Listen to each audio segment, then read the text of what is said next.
आइए आज मैं आपको माँ तुलसी की कहानी सुनाती हूँ। एक ब्राह्मण और ब्राह्मणी थे।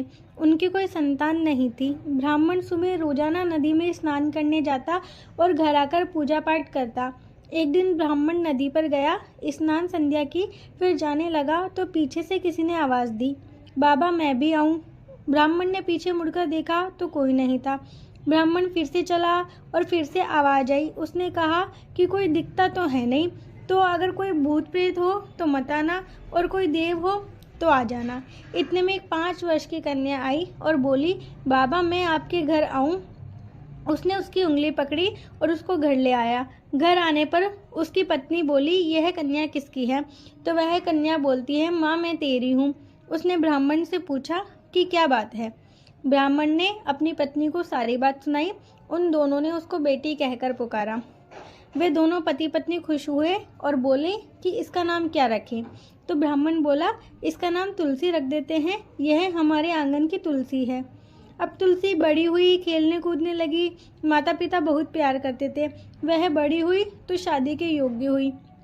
माता पिता चिंता करने लगे तो तुलसी बोली, आप मेरी चिंता मत करना, मुझे लेने तो स्वयं भगवान श्री कृष्ण आएंगे। आप लोग तो शादी की तैयारियां करो। शादी का मुहूर्त निकला। कार्तिक सुदी एकादशी के दिन तुलसी की भगवान शालिग्राम के साथ शादी हुई और तुलसी जाने लगी। तुलसी के माता पिता रोने लगे कि बेटी हम तुम्हें कहाँ लेने आएंगे। तो तुलसी ने कहा, माता पिता आप मेरी चिंता मत करना, मेरा ससुराल द्वारका धाम है, आप जब याद करोगे तो मैं आ जाऊंगी। आप घर में तुलसी लगाना, उससे मन की शांति होती है, घर की शुद्धि होती है। आंगन की तुलसी को आप सदा रखना, उनकी पूजा करना, उनकी अर्चना करना। जय माँ तुलसी की। जैसे माँ तुलसी उनको ब्राह्मण और ब्राह्मणी को टूटी, वैसे सभी को टूटना और सबके घर में सुख शांति बनाए रखना। कहते को सुनते को, हुकारा बरते को। तुलसी माता की सुख कहानी सभी को सौभाग्य प्राप्त करे।